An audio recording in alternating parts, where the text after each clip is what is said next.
Welcome to Crypto Clarified, Investing in the Truth, a podcast series where we come together each month to discuss the most captivating headlines and trends from the investing in crypto space. Welcome to Crypto Clarified, Investing in the Truth, a podcast series where we come together each month to discuss the most captivating headlines and trends from the investment in digital assets space. My name is Benjamin Dean. I'm Director for Digital Assets at WisdomTree. I'm joined by my very talented co-host Camilla Russo, founder of Defiant Media, and we're also joined by Jason Guthrie, the head of digital asset product at WisdomTree. Cami, it's a pleasure to be here with you again today. How are you? Great. In spite kind of all the red that I'm seeing everywhere, but excited to kind of talk about what's going on in the market. No, it's a pleasure. How is the Pope? For those who are joining us just this month, Cami last month went to meet the Pope in the Vatican to what NFTs the Pope's interested in. Yeah, it was a pretty crazy situation. I never imagined that I'd be meeting the Pope sometime in my lifetime. But yeah, it was really kind of random. I'm an advisor to an NFT project that is doing NFTs with a project of the Vatican called Scholas. Scholas is something that the Pope started back when he wasn't a Pope, when he was a priest in Argentina, like this organization to form leaders and whatever. So that's kind of kept going, and they want to do NFTs of like the Vatican's kind of cultural heritage. So anyways, I'm an advisor to that project, and so this was like a Scholas event at kind of a university in Vatican City, and they invited me to the event, like where they were presenting like all these different projects. So yeah, I got a brief chance to talk to him and give him my book. So yeah, I told him kind of like, I shielded him on crypto. I told him it can be a tool for good and so on. So he's buying Bitcoin now. I hope so. Yeah. Does he bless NFTs? Like, is there like kind of holy water sprinkled on NFTs as a consequence of this? Not yet. We'll see. All right.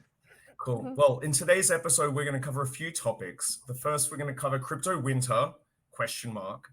We're going to talk about venture capital flows in the space. If anybody is on podcast land, you can send questions to cryptoclarified@wisdomtree.com. Before we discuss crypto winter, though, I have to begin with some clarification. James and Sam at Compliance, this is for you. To clarify, the views and opinions expressed in this podcast are those of WisdomTree and the Defiant Media and are subject to change.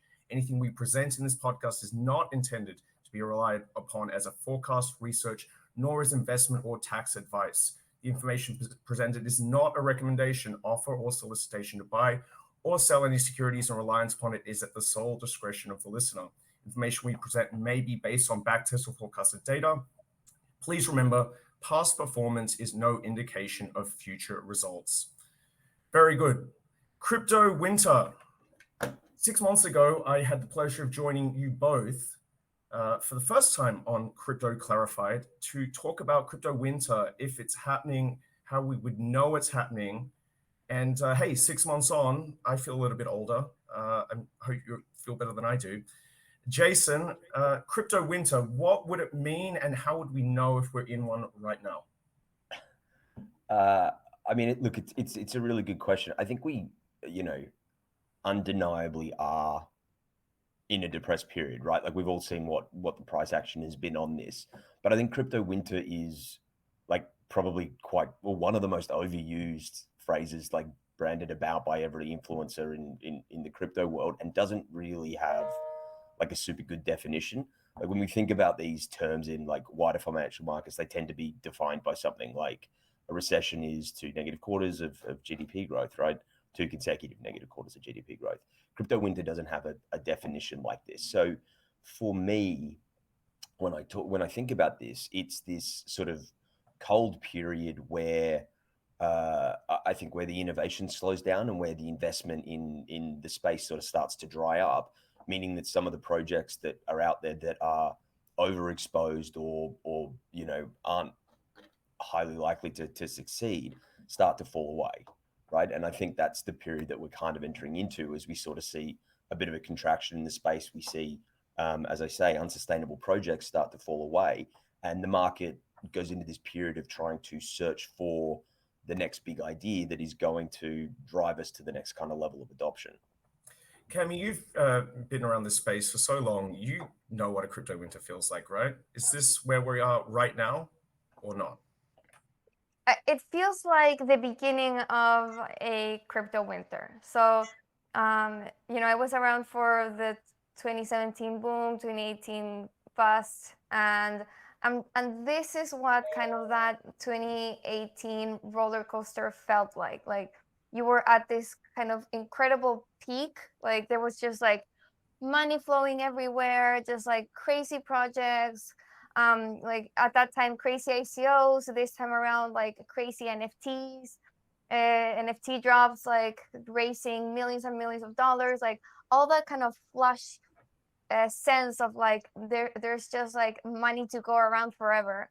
But then like from one day to the next, it just like starts dropping and dropping and dropping, and then one day it just like crashes, and like it's like I think that's what we've seen these past 3 days, like over the weekend and yesterday. I don't think we had seen a day with near like 20% drops for both Bitcoin and Ethereum in a long time. And you know they're both down over 60% from their highs. So it really does feel like just like a major crash.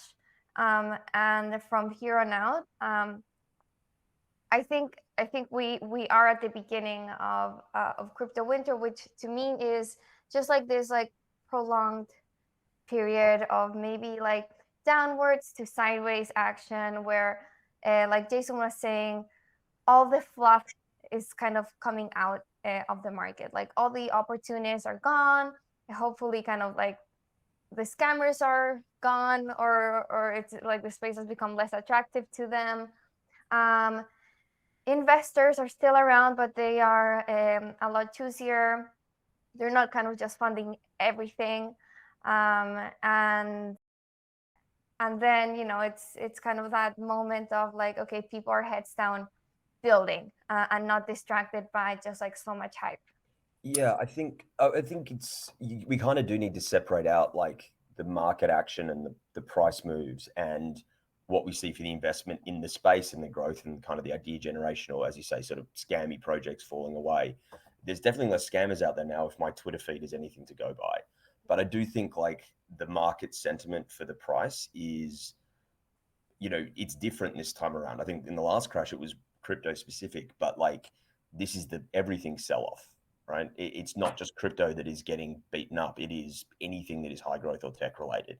And I think that general market sentiment is, you know, going to add this extra dimension to the price action. But completely separately from that, there is this like investment in the people building things, the investment in like these sort of projects and what we're going to see kind of growing there. So I think they need to be talked about quite separately. Crypto winter for me really refers to the latter, like what's happening at the like at the ground level, not at the Bitcoin price level. So, fine.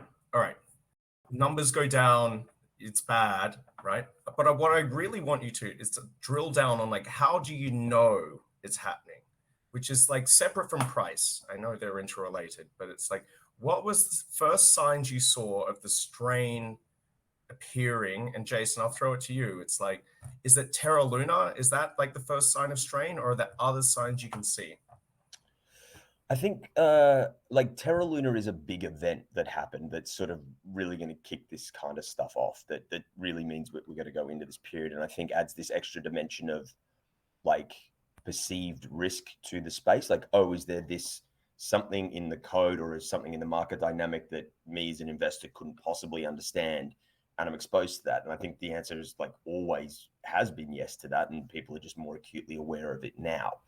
But I don't think it in itself kind of dries it up. I think the idea that, you know, we've had a pretty long period of very high VC valuations, and that sort of always makes you feel that the market is getting a little bit frothy. My kind of anecdotal evidence as to like when we were first starting to see, or the signs that we might get to this point, is when, you know, you go around to these events and it's hard to, you know, I've done 2 crypto events in the last month, permissionless and consensus, and there wasn't anything hugely new in these. And there was a lot of people doing the same things. There's a lot of people doing, you know, blockchain as a service, tokenization as a service, a little bit of staking coming up, a lot of GameFi floating around. But this has been talking points for 9, 12 months. There isn't new things coming through here anymore. And it was harder and harder to distinguish the projects from each other. So this feels like, you know, it's starting to run its course in terms of that innovation cycle of people coming up with and pushing new ideas. So that would be my anecdotal evidence as to like when you start to see this strain. Cami, at the Defiant, you always have excellent articles. The Defiant.io for those who want to read up on it. What if you look around the space right now? What are the signs that you see that it is a solid downtrend, or things are failing, or what are the signs of stress in your opinion? Well, you know, I agree with Jason that there just hasn't been a lot of innovation in a while. You know, I had this event over here at Colony at our space in Dumbo. We have like a monthly panel, like a meetup that happens here. And in one of the latest ones, we had Tom Schmidt from the Dragonfly in the panel, and I said, you know, like it feels like DeFi is getting so boring. It's like nothing is happening there. And he was like a bit offended, and he's like, there's tons happening in DeFi, but and he did mention kind of like a few kind of new projects, but I agree that there's lots of new projects, but they are doing kind of the same thing that has been done before. So yeah, I've seen that in especially in DeFi for months now, like not enough innovation to bring more people in. It just felt like for a while with DeFi, it was just the space just cycling through the same money that was in. And I think like for crypto to grow further, like beyond this initial wave, it needs to really innovate in a way that it can bring more people in. Otherwise, there's no real growth. It's just like speculation and kind of this like musical chairs. And I mean, the money's leaving now as well, right? Yeah. Like we see the withdrawal levels, like Celsius has had to stop withdrawals. Like it's starting to flow out. Yeah. There's the word Celsius. So let's like dwell on that for a second before we talk adoption. For those who are listening, Celsius is a crypto lending platform, you would say, right? And over the last 2 days, they have suspended withdrawals. That is exactly the kind of sign of stress in the market that you would expect to see right now. Jason, you said Celsius first. So what does that mean? I mean, Celsius, it's $10 billion in assets under management. Mm-hmm. What would you say in terms of the significance of withdrawals being suspended on a platform like that? I think look, it's obviously really impactful. A lot of people use Celsius. It's a very popular lending platform. I think they had a somewhat like clever innovation with like liquid wrapped ETH in order to like allow people to get access to the staking yield.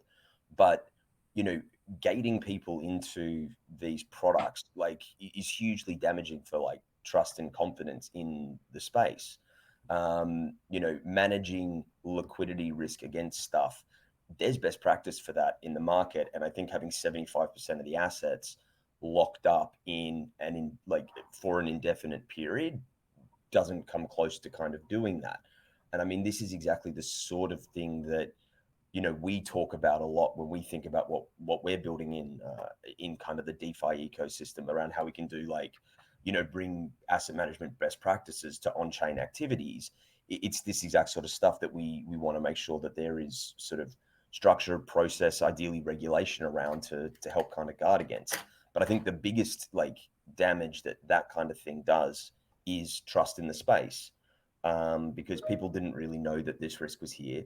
They definitely didn't kind of take it into account when allocating kind of capital there, and now they're stuck in it. So there's a whole bunch of people that are going to have a really negative experience dealing with their space, and they're going to be way less willing to trust more and more of their money to, you know, this very powerful ecosystem that's growing. So we've just touched on the topic of adoption, which is an excellent segue. So this looking forward, so I think the three of us are in agreement. This looks like a crypto winter. It's a sustained period of downward price movement. And then the question is, well, when do you exit? When does spring happen? What does that look like? And what I'm hearing is the question of adoption. Who's going to use the technology? Where's the revenue going to come from? Cami, if you look out 6 to 12 months in the future, what does it look like? What does adoption look like? What does novelty look like in the DeFi space to bring everyone out of this winter? So I'm really confident we'll see like just great products and apps being built in this winter in the same way that we saw them being built in 2018 and 2019. Like all of the like innovation that we saw in this cycle was built in the previous winter. So I think, you know, that's bound to happen now. And not just because like it's happened before, but also, you know, because of just like the huge amounts of capital that are being put into these projects. And there are many startups and teams building in this space. You know, so many kind of smart, talented people quit traditional finance and fintechs and Web2 in this past hype to come to crypto and build.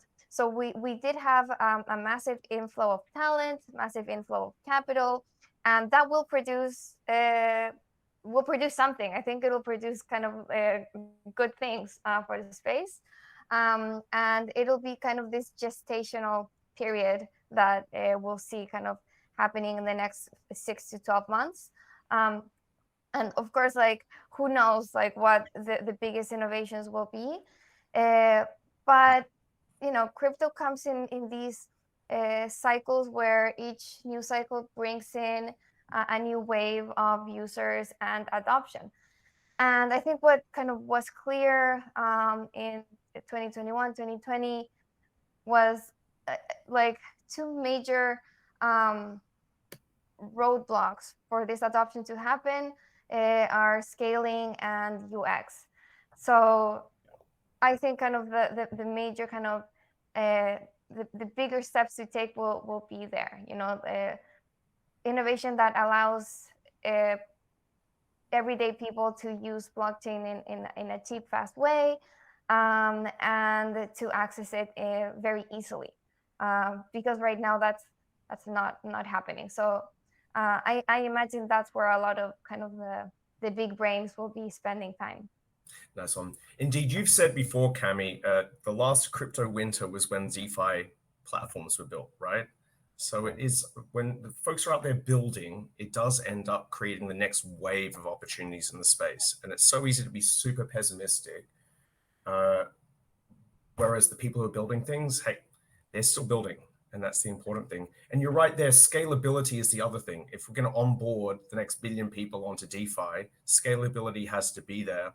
Jason, what do you think looks like adoption in the next 6 to 12 months? Do you agree that scalability is one of the elements, or are there other elements? No, I think, look, scalability is important for these sort of things. So like I spend a lot of time talking about, you know, bringing the next billion or two people into kind of the DeFi ecosystem and you know, how that could drive, you know, this much more inclusive, much fairer, lower cost, lower friction, less rent seeking financial services kind of ecosystem. But, you know, Cami's point around UX, around usability, I think is super important, right? You know, my mum is never going to use a MetaMask browser extension and have a seed phrase and all of this sort of stuff. It's just not viable. And I don't think enough attention has been put on that usability element of it. And so I completely agree that I think that is really where a lot of the work needs to be done. I know it's stuff that we're actively working on. So like I'm in agreement there. I do also think, I'll go back to a talking point I mentioned earlier, but like trust. I think people need to trust, that their money is going to be like properly managed, that this is something that they can have faith in. And, people need to do more, and we need to do better as a space to kind of get there. It's why I'm always positive to see, forward movement on the regulatory side of things, because I think if we can get oversight and accountability woven into these services, that is going to be hugely powerful. You asked me as well about like scalability. Yeah, I think that's super important. I know people are working on a whole bunch of really interesting technology solutions to scale this up, but I think, the system can already handle a lot more people than are in there today, given sort of the throughput we see on some of the newer networks. But, that there's no reason for your everyday person to really care about that, I don't think. I think when we're going to see a really good user experience, that technology should be abstracted away behind the scenes. I don't think people don't really care how their engine works. They care that the car goes forward. So they're going to want these services to just be additive to their day-to-day lives. It's better than what they use today, and then they will come and use it. Doesn't matter if it's powered by blockchain or crypto or any of this sort of stuff. It just needs to add more value. It needs to be quicker and cheaper and more usable than what they get today. And, that isn't a description of DeFi right now. Yeah, there's a lot of improvements that need to go into the UI, UX experience there, but that's to come in the future. From what I'm hearing, though, you two aren't nearly as pessimistic as the folks who I watch in the media. Here's the element that I want to drill down on a bit here. So we say we're in a crypto winter. We say it's a period of depressed prices, and we're going to find out what works and what doesn't work. We know that people are out there building. Whatever they build is going to be part of the next wave of opportunities. Here's the element that I don't get at the moment. So while prices are depressed, we haven't seen as much venture capital going into this space. It's unprecedented. So last year, $21 billion was invested into nominally crypto and blockchain projects. The first quarter of 2022 saw another 10 billion. So double the rate. It keeps going in. Cami, I know that Defiant covers these kinds of topics. Venture capital, what is going on? What am I missing about this space where you've got depressed prices, but the venture capital keeps going in? So, it's because venture capital does function on a different time frame. They have much longer outlooks. So, all of these funds that raised billions, they were out there kind of getting their LPs together in 2020, in 2021. And now they have, just like billions and billions to put to work. And their LPs will expect returns not next year, but in 10 years. So they have kind of the luxury of kind of isolating themselves from the public markets and deploying this capital in a way that is very advantageous to them right now. Because,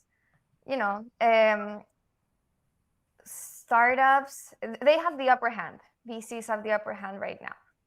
They're pushing valuations down. They're offering worse terms to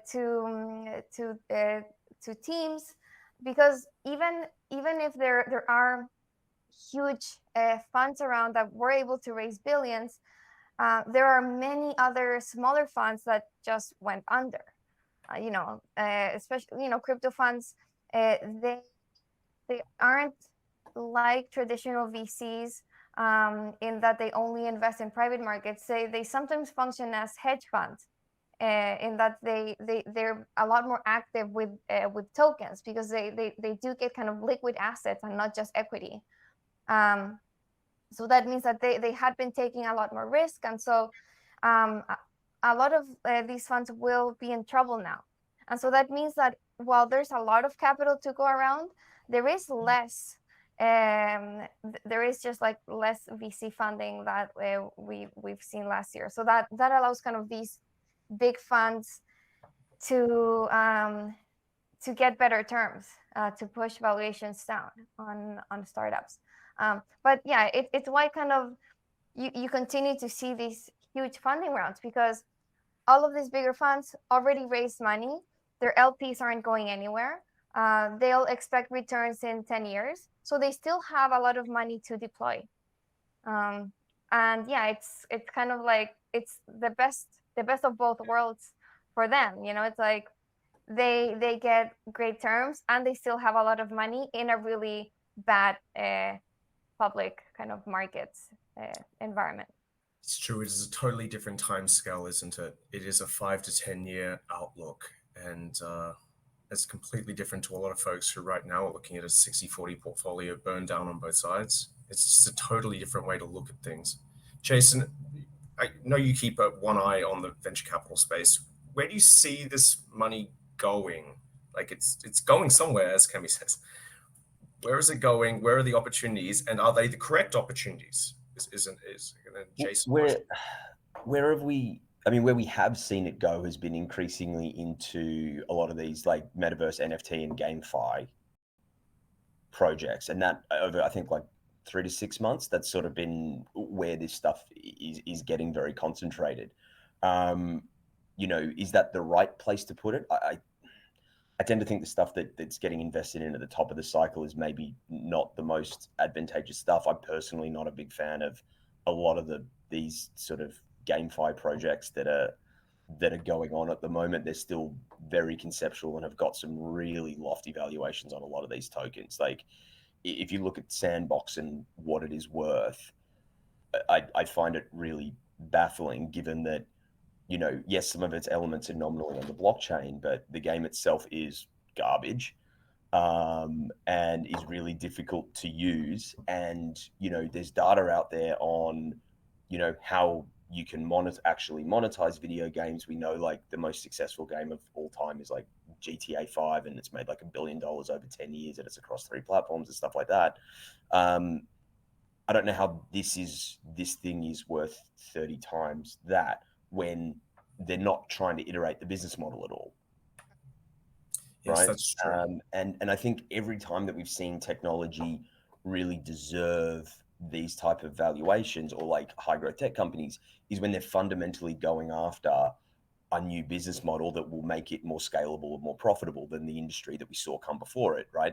Like Spotify is now worth more than the entire music industry was before its launch, because it fundamentally changed the business model, was able to reach way more people, right? And has just grown that space massively. Now, video gaming is huge, but you know, it's a massive industry, 3 billion people globally, and it's worth more than Hollywood and American sports combined, right? But it's a very nuanced space. So simply doing something crypto related in gaming isn't necessarily a home run. And so I don't think they've got that stuff right. So that's an example of where I think some of this capital is actually getting misallocated. But we'll see a lot of that stuff getting shaken out in this winter, I think. What is more interesting, and I actually don't have a really good view of at the moment, or what I'm looking out for, is what do they start allocating in next? I think there's probably going to be a slowdown period here where people want to keep more powder dry, where this stuff actually isn't getting deployed. But what's the next idea that starts getting traction, that starts getting funding? I wouldn't be surprised if it is something related to DeFi and where we can go. It just seems like the most obvious large market where the business model is ripe for disruption, where there is still a lot of inefficiency and rent seeking, and this is an obvious use case for it, where we can sort of start to drive toward, you know, adoption and internet scale financial services. But let's see.